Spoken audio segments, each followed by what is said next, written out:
Hey Google, restart video. Hey everyone, Scott Innes, voice actor, Hollywood actor, movie star. Don't believe all that. I'm a legend in my own mind. Hey, you know me better as the voice of some of the most popular cartoon characters in the world. Scooby Dooby Doo, Scrappy Dappy Doo, Puppy Power, like and Shaggy too. And you've got the Sullivan Project podcast. It's coming at you right now. Hey Google, stop. Hey Google, what time is it? It's 7:10 p.m.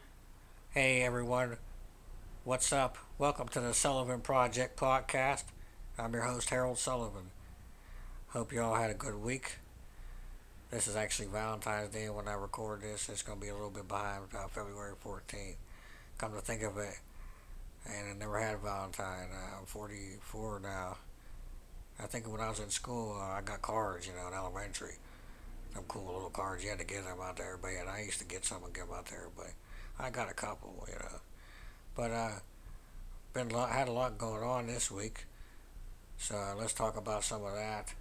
First of all, I got a new wheelchair, power wheelchair. Um, I'm in kind of some good bit of pain. Every 5 years, I get a new wheelchair from the government, and or if it's beat up, if the wheelchair's old, whatever, or breaks down, and so it was time. And I've been trying to get this since last June. Okay, so I went and got fitted for it, and I told the dude, I said, I don't want the kind of cushion I already have where I sit. It hurts my butt. I said, I've been dealing with it for 5 years with the other wheelchair because the other guy didn't listen when I asked him. I don't want a molded seat. I want a flat seat that's kind of soft. I explained to him, I could squish different ones and tell him, I don't want it this hard. I want it this soft or whatever. And they put a molded seat, and it was so uncomfortable. And the armrests and everything were just in the wrong spots and this and that. So for 5 years, and my scoliosis on the left side got really bad from that, from leaning down. And then so come time for the new wheelchair, I get the wheelchair ordered. I think it's ordered anyway. Go to the doctor, everything, because he had to write scripts out. All right, they say it's okay. We'll let you know when it's on when we're going to deliver it. It should only take a month or two to deliver a new wheelchair after they make it. So 3 months go by, and I called the wheelchair place, and they're like, "Well, we're waiting on another paper. Your doctor didn't send everything over." And I'm like, "Well, how about you let me know or let them know instead of just waiting and having it sit there because they did nothing." So I had to get on the doctor, and then the doctor was going to be out in October. He was on vacation for a couple of weeks, and this and that. And then I ended up switching insurance companies because I was tired of UPMC. I've had nothing but problems with them, but they have the monopoly, so you're pretty much stuck with them. And then I couldn't get the wheelchair paid for by the other insurance company, so I had to wait and go back to UPMC January 1st. And then I get the wheel right away. They put the wheelchair approval through. UPMC does, and then here in February I get the new wheelchair. But the guy brings it, and he brings the same kind of cushion that I didn't want.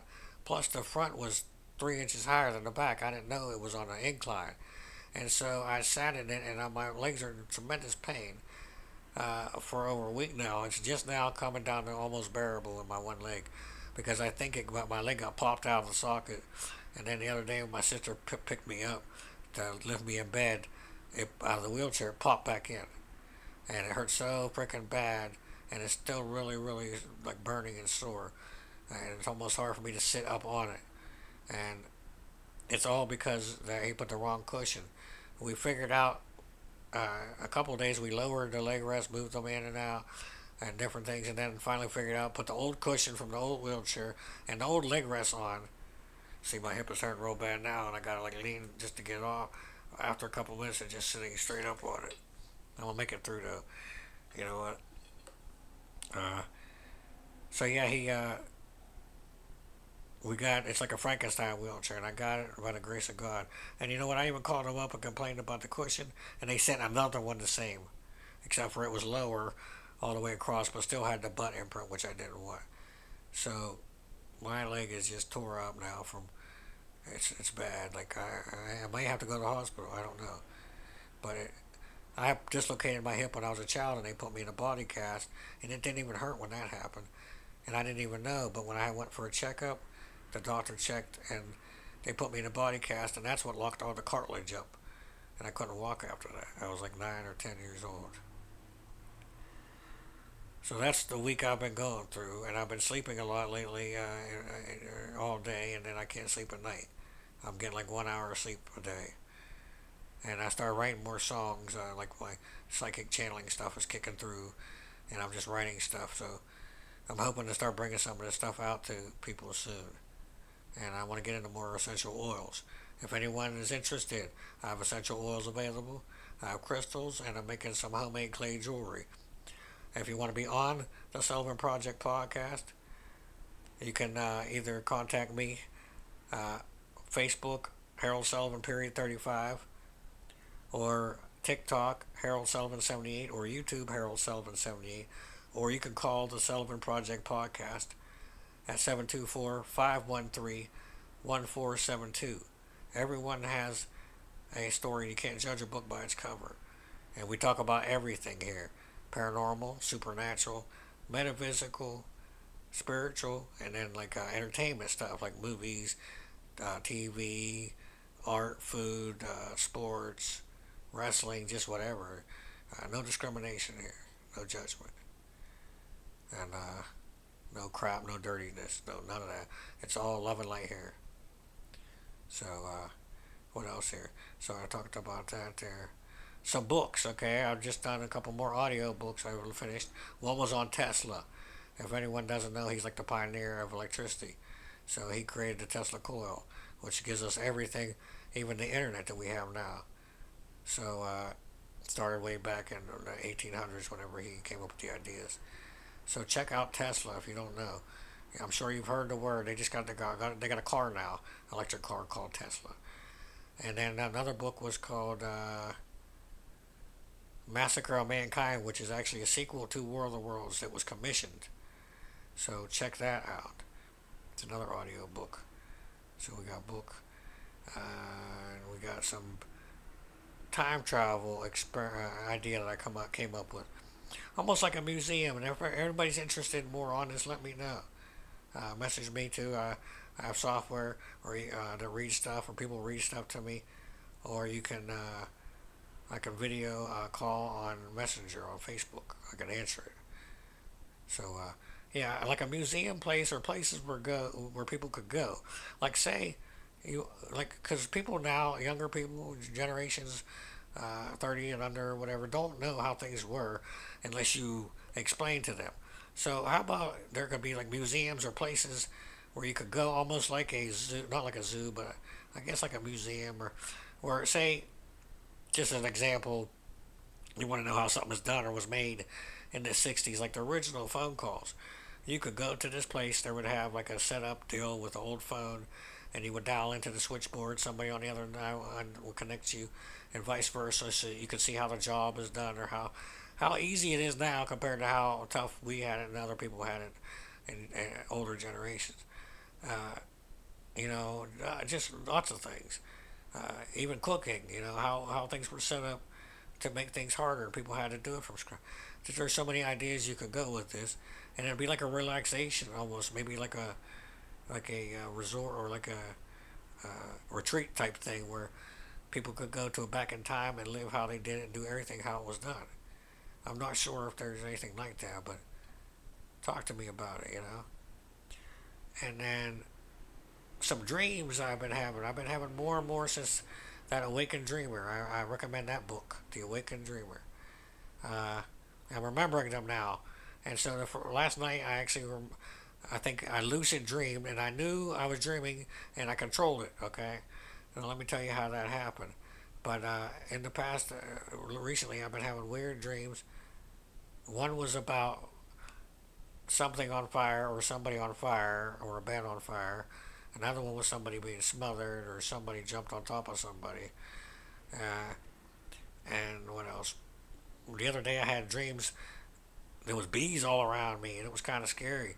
But then I just started praying and casting out in the name of Jesus Christ, And I remember saying these in my dream, and I woke up.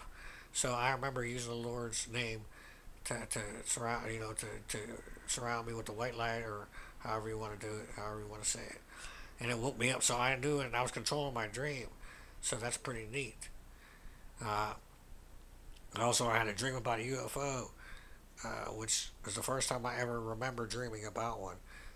And it was small in my dream, but it might not have been small. And a voice from it talked to me, a male voice that I can remember. And it sounded kind of metallic, or like it was coming from inside of the metal. But the thing, from what I can remember, was just spinning somehow. It was hovering and flying, but it was just spinning, but it's staying in one spot, one motion. I don't remember the words though. But I've had other things in the past that led me to believe that I had some kind of dreams or encounters with that kind of thing, but never actually remember dreaming of that kind, like a saucer or a shape. So that was another dream. Hey Google, what time is it?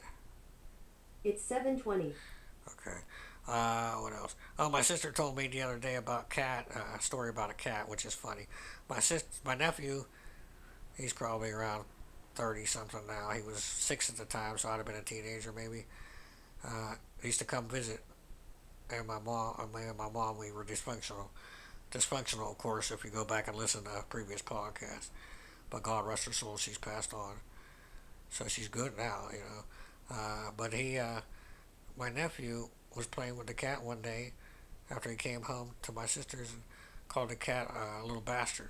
And my sister said, "Hey, hey, you don't use that kind of language. Where'd you hear, or don't do that. Where'd you hear that?" And he says, "Well, I love Kitty," and the cat's name. And I said, and Grandma calls Uncle Joey, which is, they used to call, my middle name is Joseph, Harold Joseph. Uh, Grandma loves Uncle Joey, and she calls him that. And that there just proves that the dysfunction of the family. So, 6 years old, the boy. But she also, years later, grabbed a kitchen knife and put it in my hand in front of, I think there was two nephews on that side at that time, on my sister's side. And tried to grab my arm and swing it towards her.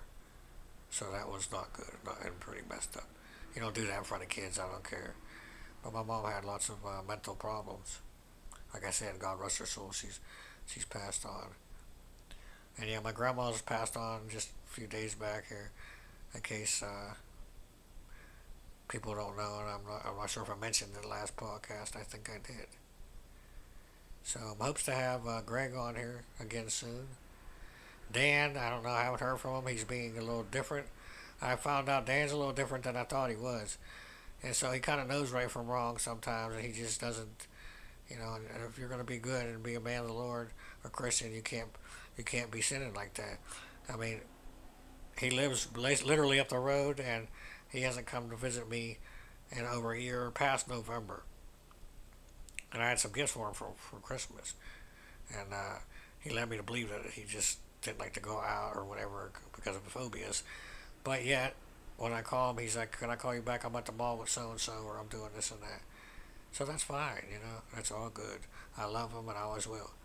He helped me get through stuff, and we should love everybody unconditionally.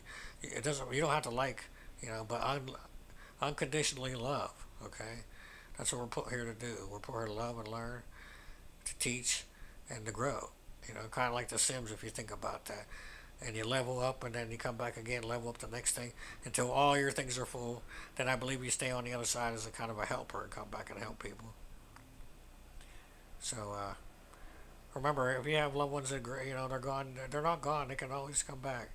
Once they go into the light, once they go in the light, they can come back and see you and talk to you anytime.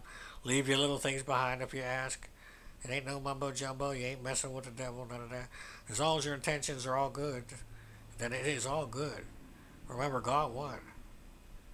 You know. So I want to tell you a couple other things here, a couple Sullyisms. Perfection is an opinion, not an existence. All right. Everything is always for something. You might have heard some of these on my other podcast. One man is every man. You know. And remember, be the light, and love is a choice, and so is to hate.